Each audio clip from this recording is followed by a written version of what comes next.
I ain't jealous, but let me be honest with ya, Olya. You and Mishka got a damn good family. Can't remember any fights. Everything's peaceful. And that son of yours, he's a gem. With parents like you two, how could he not turn out great? Mishka's the real deal as a father. Sitting on the stoop were two short planks, where Olga and Irina, who bumped into each other at the store, plopped down. Irina had to head over to the next street, but Olga had already arrived, and as it often happens, she felt like chatting about everyday stuff. In response to Irina's praise, Olga let out a sigh and gazed at the wilting flowers in the front garden, swaying in the gentle breeze. "Looks like rain," she said, glancing up at the sky. "There's a gust blowing in." Without waiting for a response, Irina got up and grabbed her bag. "Well, gotta get going. It's about that time. You try to drop by once in a while, all right. 'Cause it's all work, work, work for me. I will, Irisha, I will." Olga dashed into the residence. Dinka was already back from his job and had secluded himself in his bedroom. A few days prior, he had ended things with his girlfriend. She was nearly his betrothed, until he uncovered that she was involved with another. The breakup hit him hard, and he now moved through the days with a cloud over him. Olga, embodying the quintessential worried mother, felt his pain acutely. Whether her son was 2 or now 20, his anguish was equally piercing to her. It was a struggle to see him this way. "Mitya, you need to eat something." Later, "Mom, I'm not up for it." "Come on, let the sadness go. This too shall pass. Soon enough, there'll be a new girl, and we'll throw you a spectacular wedding. And above all, you'll find your happily ever after." Dinka mechanically munched on his meal, eating merely to fill the void. "I'm heading over to Pashka's," he announced. "Sure, go ahead, son. It might do you good to let loose a little." As soon as their son departed, Michael stepped through the door after a long day at work. Just like years gone by, Olga rushed to greet him, eager for an embrace, only to be met by her husband's frosty gaze. "Mish, what's going on?" she asked, starting to set the table, all the while stealing glances at her husband's downturned expression. He ate in silence, his movements almost as mechanical as Dinka's. "What's up with you two? You both seem like you've just come up for air after being underwater." Mikhail lifted his head, dark curls peppered with a hint of gray, and regarded his wife with intense scrutiny. Olga's hair mirrored his, dark and slightly wavy. Since their youth, onlookers admired this pair, deeming them both attractive and content. Yet after 7 years, Olga struggled with infertility. Whispers and prying glances followed her, with others nudging her to seek answers about her ability to conceive. But Michael always reassured her. He firmly believed they would welcome a child, be it a boy or a girl, if only they had patience and faith. Then, as fate would have it, after 7 years of their union, Olga finally found herself expecting. Family members exhaled in collective relief. However, following the birth, she found herself ensnared by a cloud of melancholy, just as her friend Irina had remarked when they sat together an hour earlier. With a heavy heart, she cradled the infant, and it seemed at any moment tears could cascade down her cheeks without warning. And Michael, in stark contrast, glided about as if on wings, swooping playfully like a dove next to his beloved, handling the laundry, preparing porridge, whenever Olga found herself pressed for time. Before long, Olga's melancholy faded, and all the affection nestled in her heart poured forth toward her son and husband. She moved closer to her husband, brushing her fingers through his curly hair, but Michael pulled his hand away, evading her touch. "What's going on? Just spill it." "I'm not entirely sure yet, but I want to get to the bottom of this." Michael nudged his plate aside. "I'm at a loss for words on how to say this, So let me just lay it out there, directly, and you give it to me straight. Is Tinka mine? Olga struggled for air, her body stiffening, as her fingers instinctively clawed at her neckline, desperate to alleviate the pressure of her constricting blouse. Misha, why would you do this? Who's been talking to you? She gasped. Why does it matter who stirred the pot? Just tell me straight. Is Dinka actually mine or not? Of course he is. He's your boy. Then why are you turning red? Why the falter in your voice? I'm certain Dimka is my child. He's of my blood regardless. But we need to clear the air. Is he mine or isn't he? He's yours, Olga asserted with newfound conviction. Let's drop it now. It's bad enough that my son is distressed, without you adding to the drama. Michael got up laboriously from his seat. We couldn't even have a chat. Olga, with trembling hands, started putting away the dishes, fumbling and dropping a fork or spoon every now and then. She then cautiously peered into the hallway. Michael was meticulously browsing their family album, scrutinizing old photos of their son as a child, alongside his own baby pictures. Olga would have remained silent, biting her lip and leaving him be, though internally she was a whirlwind of emotions. Why are you sifting through those, comparing them? What's your aim here? She finally asked. They look nothing alike, Michael murmured, entirely different in every way. He doesn't even resemble you much. Well, he looks like himself, Olga replied. Sometimes kids don't take after their parents. Dinka turned out this way, though he's got your dark hair. Don't address me in such a manner. Let me enlighten you. Hitherto, not an inkling of doubt existed. However, circumstances have transformed, and individuals who accompanied you on that business expedition have emerged. Do you recall 2 decades past when you embarked on a 2-week educational endeavor? Some kind of training, if memory serves me correctly. Olga's cheeks flushed with heat, her visage aflame as she scrutinized her spouse, seeking the precise words. Indeed, indeed. Picture this. I encountered a former classmate today. It's not hard to guess who. She has resided within the metropolis for an extended duration. Thus our paths have not intertwined for numerous years. So, Olya, enlighten me. Who exactly is Yuri Georgievich? Misha, this is your child. Dinka is your child, the woman uttered wearily. Olga, it can be verified. I'd do anything for that. Michael replied softly, yet there was a steely edge to his tone. Olga settled onto the couch, draping a white towel across her lap. For a moment, silence enveloped the room. There's really no need for any verification, Misha. It appears that this truth was meant to come to light. For all these years, I believed Dema was your child. At first, I pondered it myself, even looked into it discreetly, convinced that I couldn't conceive. Doctors assured me there was nothing amiss.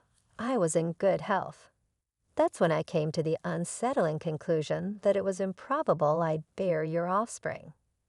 She toyed with the towel, smoothing it out meticulously before adjusting it once more. I never intended to betray you. I adored you.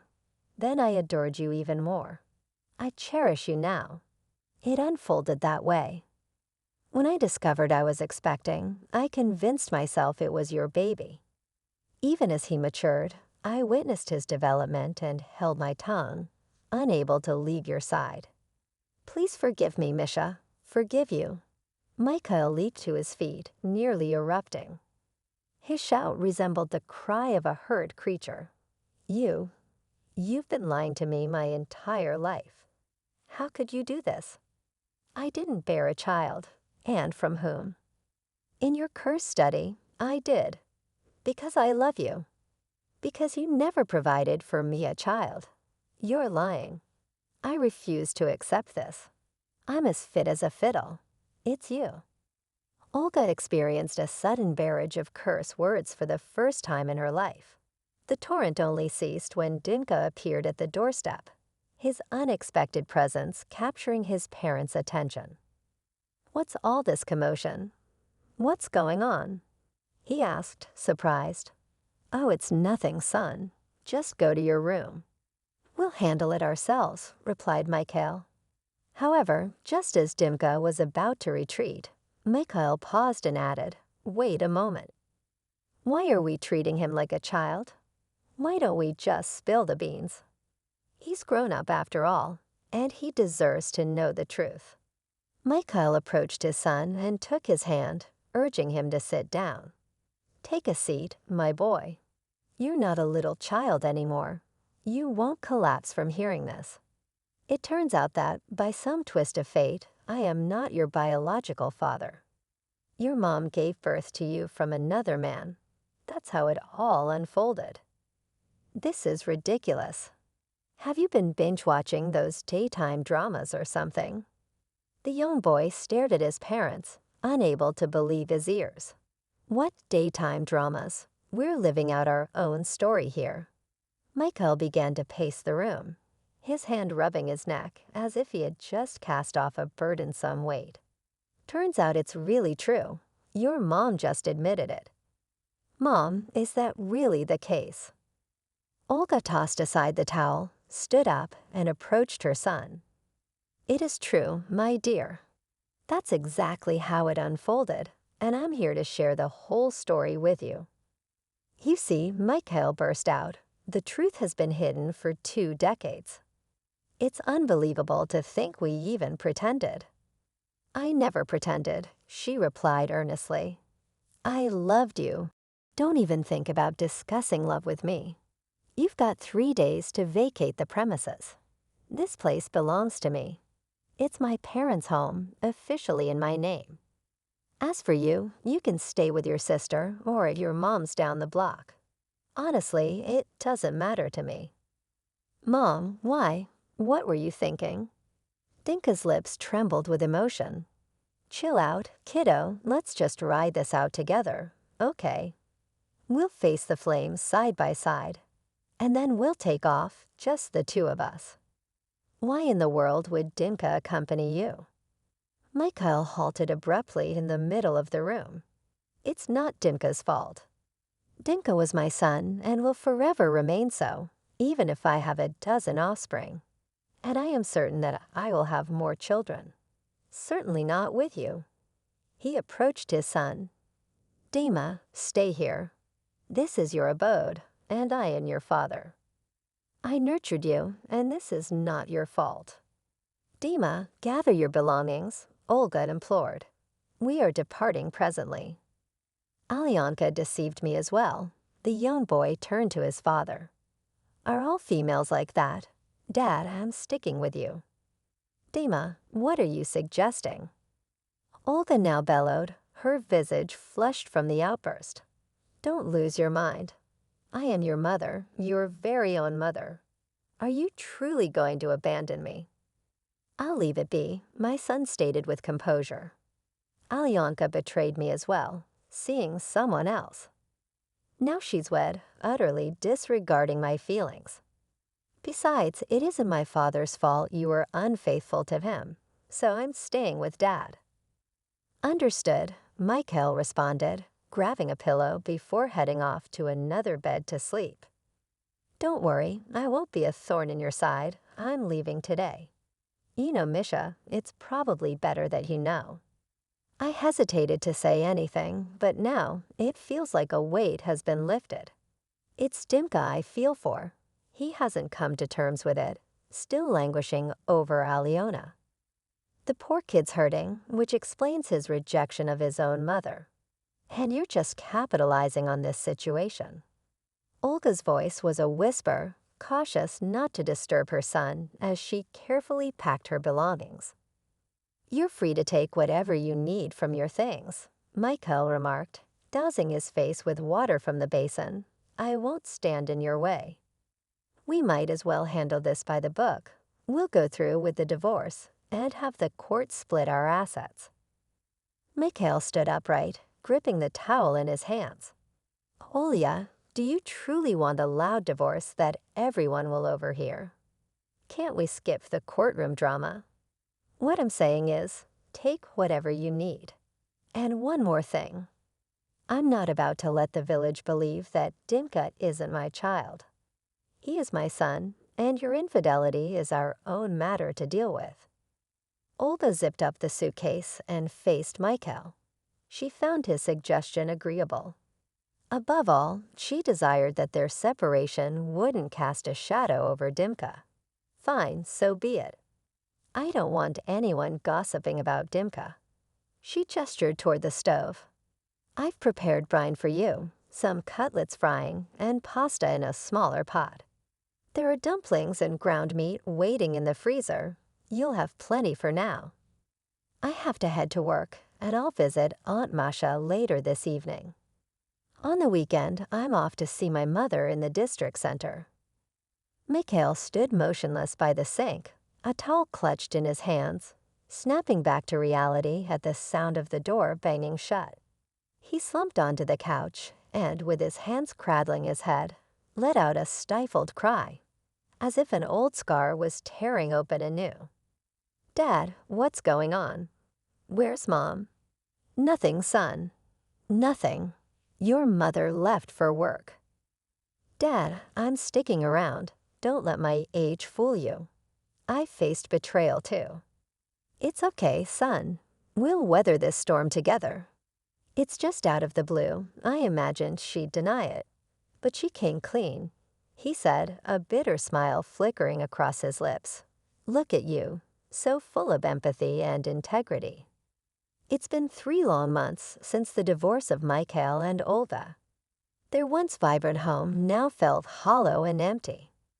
Trying to find solace, Michael reassured himself and his son, Dimka, with the same phrase over and over again. Don't worry, son, we'll get through this. One evening, as they both sat in the silence of their now desolate house, Michael broached a question to Dimka. Hey, Dimka, what would you think if I, bring a woman into our lives? Dimka nonchalantly shrugged his shoulders, giving his father the permission he was seeking. Well, Dad, it's your call. You're not old yet.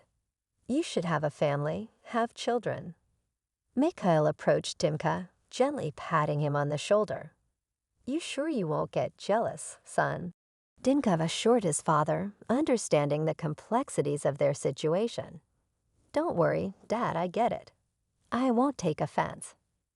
Relieved, Mikhail continued, good, because there's this lonely girl, or rather, woman, she's around 30.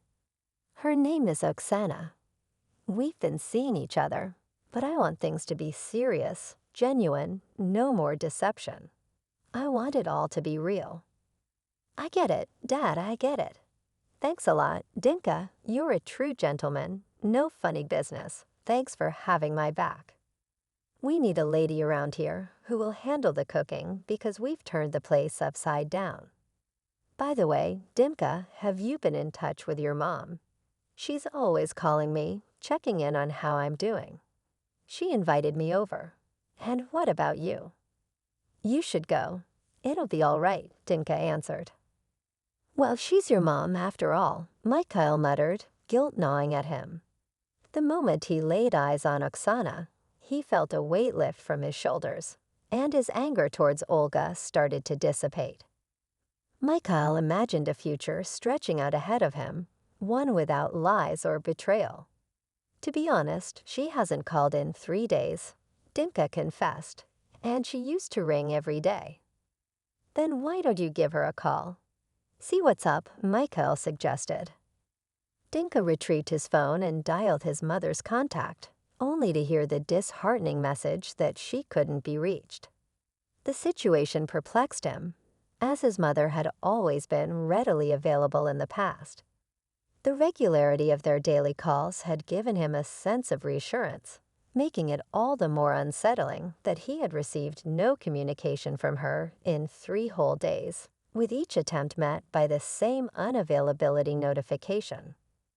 Try calling your grandmother, Mikhail suggested, hoping that she might have some insight into the situation. Dinka dismissed the idea, explaining, talking to her would be fruitless since her hearing isn't great. But almost as soon as the words left Dinka's mouth, the phone rang and he was taken aback to hear the voice of his grandmother on the other end. Her tone was urgent as she cried out, "Grandson, come." Confused, Dinka replied, "What's wrong?" Sensing the urgency in her voice, his bewilderment grew. The following day, he left work early and hitched a ride with a kind stranger to reach the district center. Upon arriving, Dinka sought out his grandmother, Anya, and wasted no time in asking, "Where is Mother?" Anya's response had a somber tone. "Your mother has been in the hospital for the past 3 days, Olyashka." It started with her blood pressure, and then her heart became an issue. She tried calling you, but you didn't answer, which greatly upset her. Dinka was shell-shocked by the announcement. His mother had always been the picture of health and vitality, her presence radiant and full of life. Whenever she and Michael were seen strolling together, passers-by would turn their heads, captivated by this striking duo. That's precisely why Dinka found it so hard to digest that his mother was now confined to a hospital bed. "You should pay her a visit. Be a dear, she's your mom after all. She carried you close to her heart," coaxed his grandmother. "All right, Grandma, I'm on my way," Dinka replied as he hurried out of his grandmother's cozy apartment and made his way to the local hospital. "Who's that dashing about without a coat?" thundered a voice from behind him. Turning around, Dinka found himself face to face with a tall, imposing woman clad in a crisp white coat. "I've come to visit Olga Saliverstova," he responded. "Her son, is it? Finally showed up, huh? How is she?" The woman inquired with a mix of sternness and concern. "Alrighty then, first things first, make sure to give your shoes a good wipe, grab your cape, and head on over to room 5. But before you do, let me get things prepped, 'cause surprises like these." "Well, what are you gawking at? Pay attention to what the head nurse is saying." "Sure thing," the boy responded, stumbling over his words. Quietly, he made his way into the room, careful not to make a racket, only to be taken aback when he saw his pale and wan mother. A smile formed on Olga's face as she greeted her son. "Hey there, kiddo. Take a seat, Mom's just feeling a bit under the weather." Her once beautiful face appeared gaunt and sorrowful. "Mom, I had no clue. Honestly, I called you yesterday, but you were out of reach. Must have been a dead battery. I haven't even touched the thing since I got here. What's the prognosis? Is it serious?" "Fear not, for they shall heal me." My dear compatriot, Margarita Igorevna, cunningly persuaded me to come to this establishment, convincingly stating that immediate medical care was crucial. Thus, I found myself obediently complying with her request. Now do tell me, is this Margarita Igorevna an imposing figure, tall and stern? Indeed, she possesses such qualities, prompting a sense of trepidation among all who cross her path. Nevertheless, she demonstrates kindness in her demeanor. The medical professionals assure me that my release will transpire in a mere span of 10 sunsets.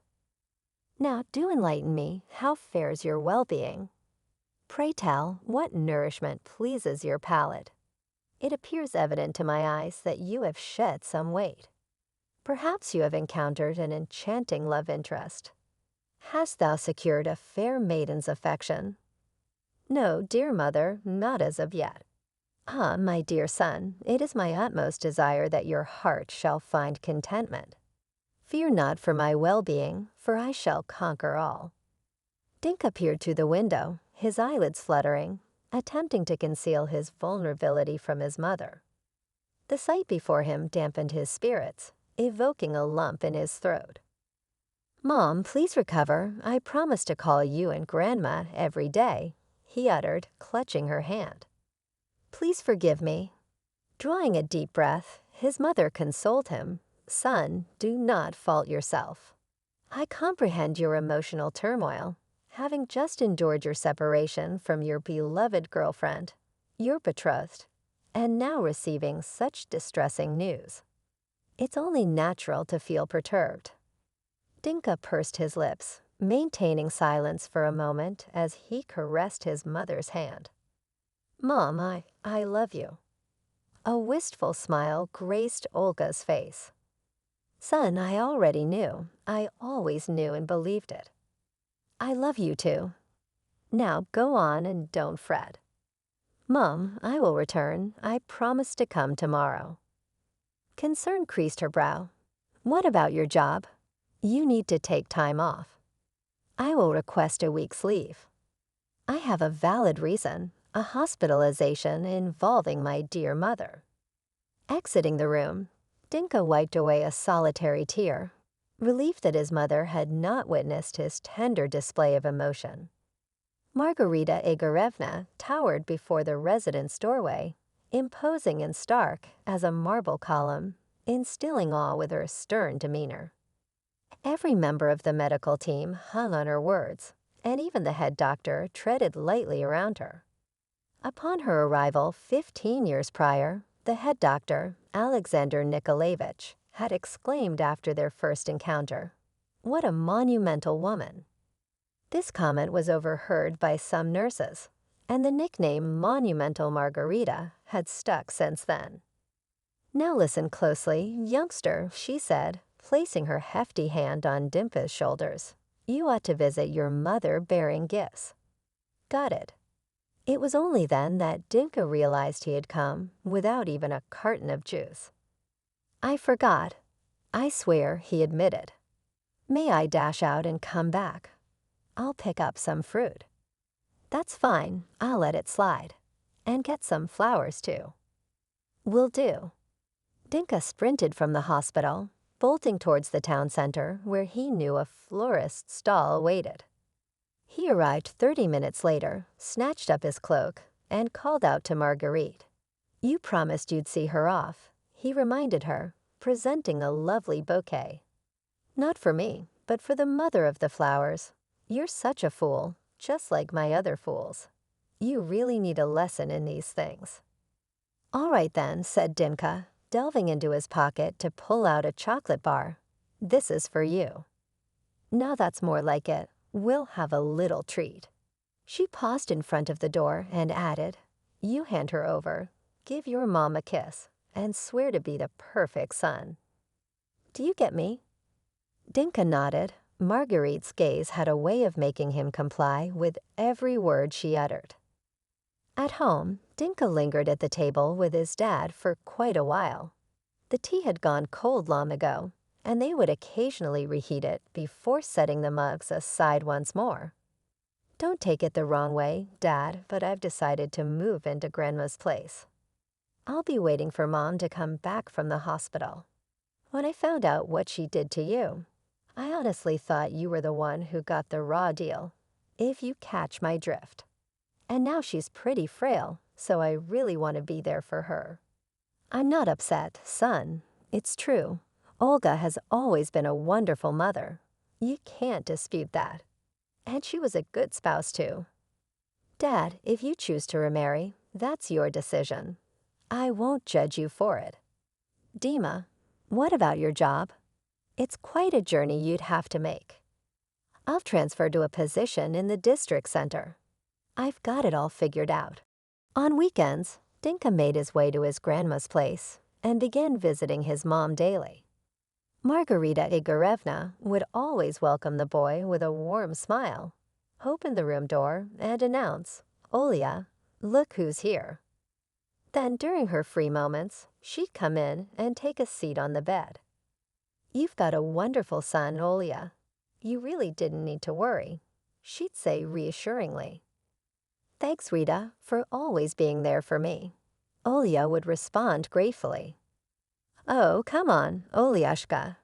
Remember back in the day, 15 years ago, I was in a rough patch and almost split up with Vidya. You stood by me then, and now it's my turn to return the favor, Rita would remind her. Those were the days. but Misha and I can't seem to get back together." Olia would sigh. "Well, that's because you're too honest. Someone else would have hung on and never come clean. Now it's up to you to figure it out. The main thing is that Dimka is with you, heart and soul. Gosh, life's funny that way. We reunite when crisis hit. If you get better, who knows how many years will pass before we meet again. Rita, let's make it snappy, if we can come up with a good reason. Dimitri, why don't you give a greeting? You're zooming around like a whirlwind. What's the rush?" The chief nurse halted Dimka with an exclamation, presenting him with a bunch of flowers. Completely out of breath, he was practically sprinting down the hallway, oblivious to everyone around him. "Oh, Margarita Igorevna, hi there. My mom is getting discharged, so I'm in a hurry." "I can tell. You're zooming along at top speed. You nearly knocked Katia off her feet." Dinka turned around and noticed a youthful nurse making her way towards the ward. Her golden locks were concealed beneath a pristine white nurse's cap, save for a few delicate curls that gently swayed with each step she took. Dinka paused, fixated on the nurse until she disappeared inside the ward. In a rush, Dinka's discharge papers were not yet prepared, and Katia was getting ready to administer his injection, leaving him with no choice but to wait. "No problem, I'll bide my time. I'll just take a seat over there." Dinka recollected the flowers and offered one of the 2 bouquets he had to the head nurse. "Margarita Igorevna, these are for you. I sincerely appreciate your assistance." A smile blossomed on the woman's face. "Oh, Dmitri, once again you've gotten the wrong idea. What's amiss?" Dinka was taken aback. "Ah, the second bouquet is actually for my mother, and this one is my way of expressing gratitude to you." Margarita gently cracked open the door to the room. "Hey," she murmured, "look over there. Katusha is administering an injection to your mom, and there are IVs and a bunch of other treatments going on. But what's up with them? With just a little encouragement. Katia has this special way of uplifting and soothing her. You really should bring that nurse a bouquet." Dinka gazed at Margarita in astonishment. "Yes, seriously, I mean it. Give her some flowers, and you'll always remember Aunt Rita with a smile." She chuckled, and in that moment, Dinka perceived in this impressive Margarita Igorevna, as her coworkers referred to her, a genuinely kind and compassionate individual. Once he had escorted his mother from the hospital, Dinka parted ways with his father and took up residence with his mother and grandmother. He continued to see his father, Mikhail, showing up weekly, though his visits were brief. He'd stay for merely an hour and a half before departing. It was strange, stepping into the home where he was raised, now barely recognizable.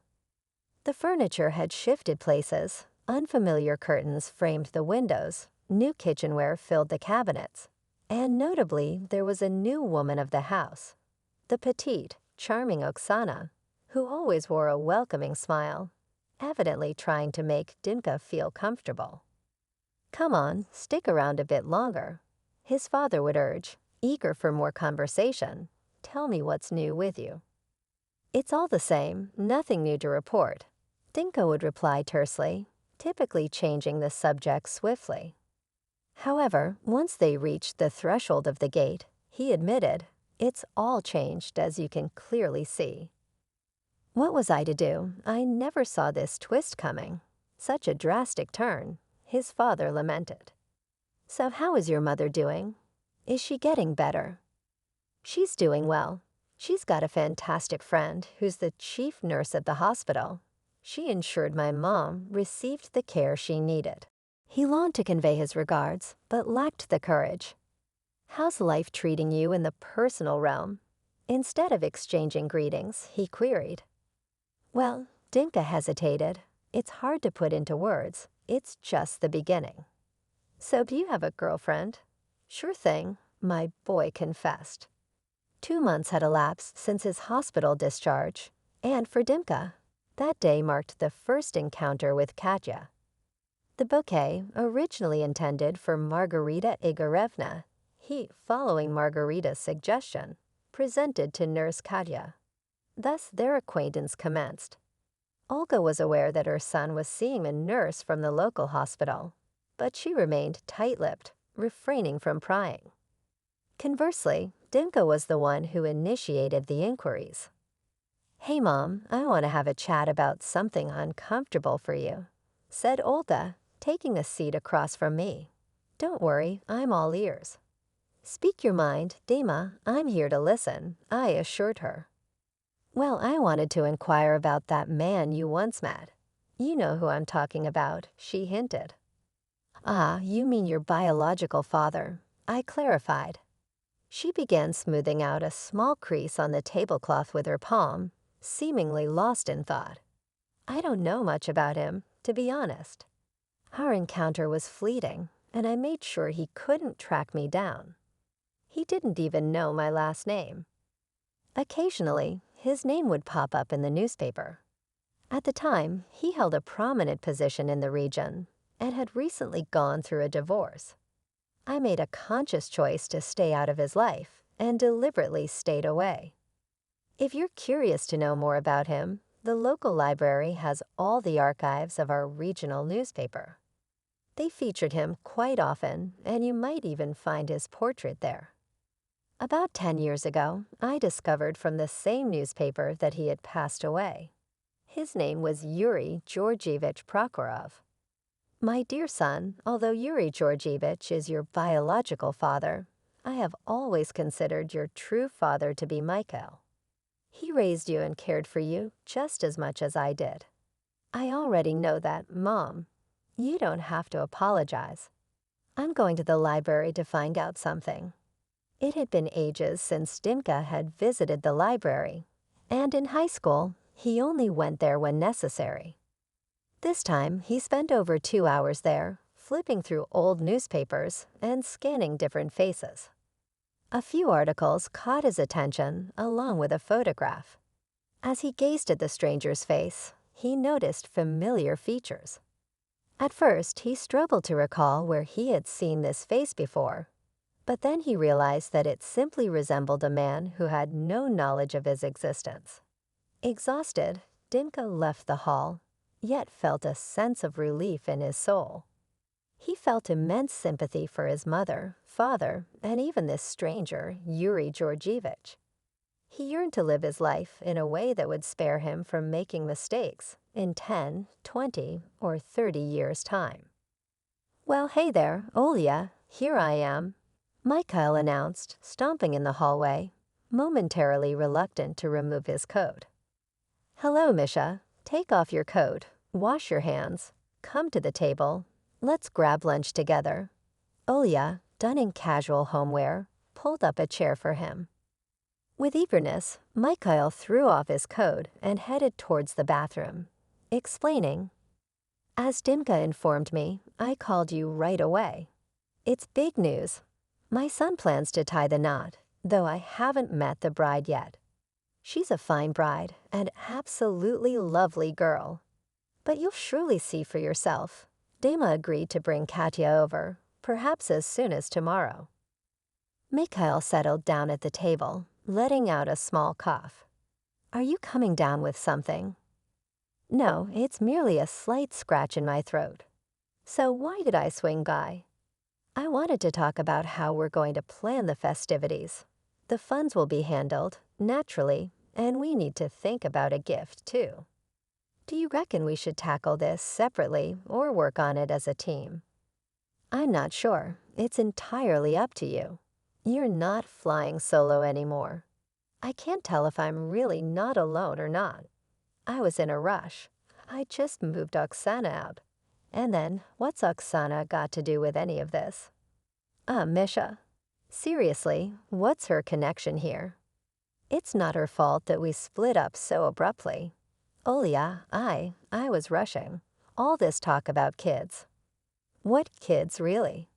I've got gray hairs now, and the likelihood of me having more children is pretty slim. I already have a son, Dimka. So maybe we should consider giving the younger folks a gift. Bring everyone together. Well, just gather up, I guess. Olga concealed her face behind her hands. Her shoulders convulsed as she attempted to suppress her tears. Olga, please don't weep.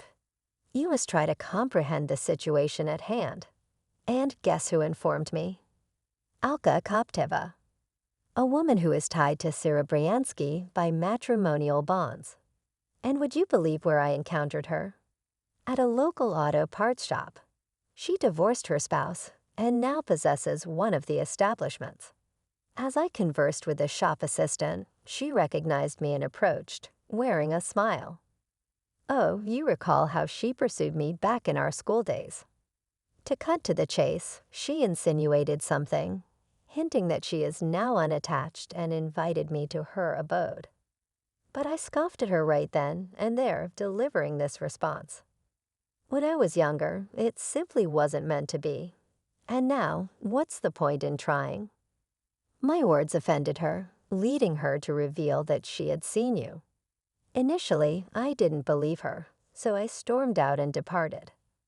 However, an idea struck me, compelling me to embark on a quest to ascertain the truth. Well, my dear, I have indeed uncovered the truth. Olga sighed deeply. Let's proceed with lunch. Olya, now that everything has become clear, let's reunite. Because I love you, and I am aware that you love me too. Absolutely, Misha, we may have affection, yet contentment eludes us. No longer will you merely declare your love, but absolution from me will remain elusive, leaving me perpetually burdened by guilt in your presence. Alas, dear Misha, our prospects appear bleak. Pray tell, what has led you to believe that I am incapable of granting forgiveness? Perchance I have already pardoned you. Ah, Misha, the greater the depth of one's love, the more arduous it becomes to bestow forgiveness. Thus, let us unite our efforts to secure our son's betrothal. I am immensely grateful to you, dear Misha, for bestowing upon me Dimka, thereby earning your title as the paragon of fatherhood. All right, then, I suppose it just wasn't the right moment yet. He gazed at Olga as though he were attempting to lock her image into his memory. Why are you staring at me like that? She asked. It's just been ages since I last saw you. I can hardly wrap my head around the fact that you're actually here. By the way, I've transferred the house into Dimka's name. He's our successor. All right, let's have dinner and chat about the wedding. I'll struggle if I have to do it all on my own. The most important thing in this entire scenario is that you and I present ourselves as decent people to one another.